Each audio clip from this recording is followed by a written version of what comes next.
What's going on, everybody? My name is Aiden and welcome back to another video. Ladies and gentlemen, an interesting article I recently just read in relation to what the NBA are doing in order to stop, harassment of athletes and further just stopping the integrity of the game and the harassment of the players of the game and whatnot kind of taking place.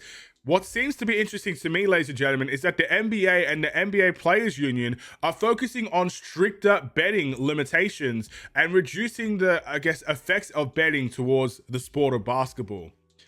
What an interesting turn of events, ladies and gentlemen, that has taken place here, because I think the NBA, amongst other sports, of course, like horse racing, maybe the football as well, is probably one of the highest in terms of betting odds, the NBA, because there's so many games to be taking place, which means there's more opportunities for people to place bets on the NBA.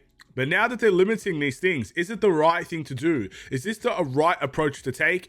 Or should they find another way to limit, to not break the integrity of the game, as well as to limit the harassment of their superstars? Is this the right approach? Let's talk about it in this video.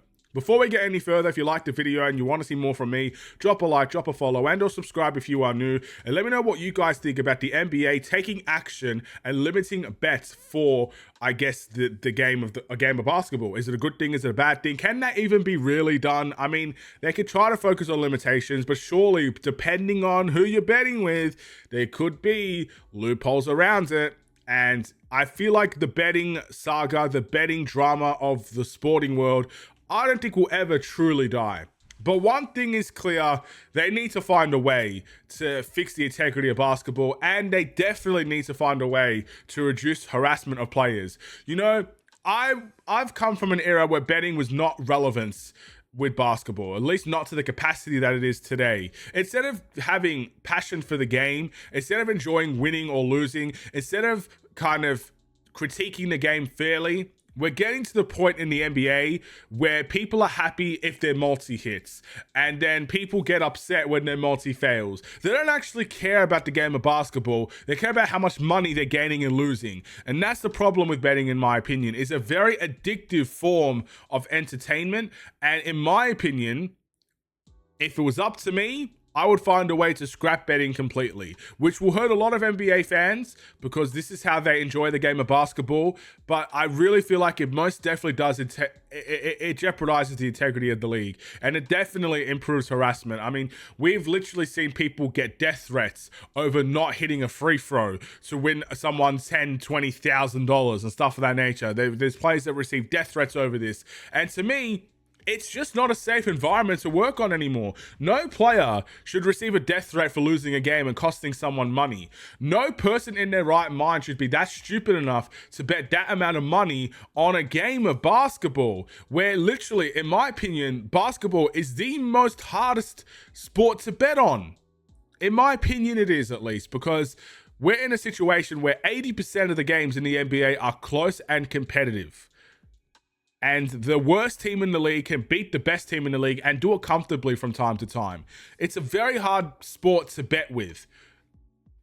Sure, if you know your team well, like I could bet on the Chicago Bulls, maybe I could get a couple of wins out of it. But ultimately, you're probably going to end up losing. And it's going to piss you off. And I feel like it's just not the right place to be betting. And if it was up to me, as I said before, I would scrap betting from NBA altogether. I'd find a way for the NBA to basically say no more betting for NBA games. If you do it, you're getting sued or something. You have no rights in that regard. That's what I would do. But I know I'm in the minority. The majority of NBA fans today like to place a bet. Some of them for fun. Most of it is for fun. Most of it is money that they can afford to lose. A $10 or $20 note, $50. Put it on an NBA game. See if you get lucky. If you win, fantastic. If you lose, okay, it's not the end of the world. But there are genuinely people that are putting their life savings into this, expecting to heavily win and make ridiculous money. So I can understand when those guys put their all their thoughts and minds and money into this and they lose, why there would be that piss to send death threats and to be so disrespectful to players and to harass them every step of the way. It just shouldn't be accepted. And I fully stand by the NBA union in trying to fix this situation. But at the end of the day, betting is so large. Unless you scrap it all together, I don't see a way where this could be stopped. I just don't see a way. And even if he's saying, okay, we'll limit the amount of bets that is accepted, high amounts, for example, might not be accepted. Even if people lose small amounts, it's the addiction of winning and winning a bet. To me, that's going to be more than how much money they're winning or losing. People will still lose a $10 note, for example, and still send death threats to these players because they lost and they don't like losing. You know what I mean? So I think there's a lot more that goes into this. And when you're talking about integrity of the players, this is where you see quotes from Michael Porter Jr., for example, when they say you could bet 10,000 on, I guess, someone going under 25 points, for example, and then they'll fake an injury that game and miss the rest of the game. So all the people that place that bet, knowing that that person or people place the bet on your behalf or whatever it is, they could fake an injury and get rich from it, and their friends could get rich from it. So again, it's definitely a way that's jeopardizes the game and jeopardizes integrity. We've had players make bets in the past that have been banned for multiple years because they got caught doing it. And it's the same with other sports as well. There have been soccer players that make bets that have been suspended for 10 plus years for the amount of bets and the amount of money they make from these bets. It does jeopardize the integrity of the game. It's a very serious matter. And to be honest, if it's going to continue to go down this route, I really hope that betting just becomes completely scrapped from sports. But it's never going to happen. There's too many big corporations making so much money based on this.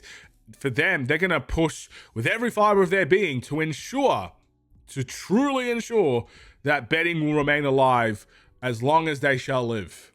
Too many companies will lose a lot of money on this limitation alone, let alone scrapping it altogether. But one can dream, ladies and gentlemen. With that being said, that's the end of my video. Integrity of the game, harassment of players, definitely needs to be addressed. Again, it's just no reason. There's no place for it, and there's no reason to do it. If you lose your money, that's your own fault. You bet, you take the responsibility. The players shouldn't have to make a certain amount of free throws just so you could get your P, you could get your money. At the end of the day, you shouldn't be betting if that's what you're focusing on. Oh, I've got to get one free throw. Focus on winning and losing. Focus on the integrity of the game in that regard. Focusing on championships, not, man, this guy missed 7 threes. If he made those 7 threes, I could have had $10,000. Like, piss off, man. Anyway, sorry. I'm probably going to piss off a lot of people in that regard, but anyway, have a wonderful and safe day. Stay safe, stay healthy. By the way, before we go, I'm saying this as an Australian. Do you know that the country of Australia wastes the most money in terms of gambling and betting? It's not the United States. It's not England and in the UK. It's not, places like Spain or Portugal or any of the European countries. It's Australia. Australia wastes the most money gambling and betting, sports bets specifically. We are a betting country, ladies and gentlemen. And I'm saying this as an Australian. It needs to stop. But, at least stop in the capacity where you're spending your life savings on it. That needs to stop. So we'll see how that goes. Have a wonderful and safe day. Stay safe, stay healthy, and stay tuned for more. Take care. And peace.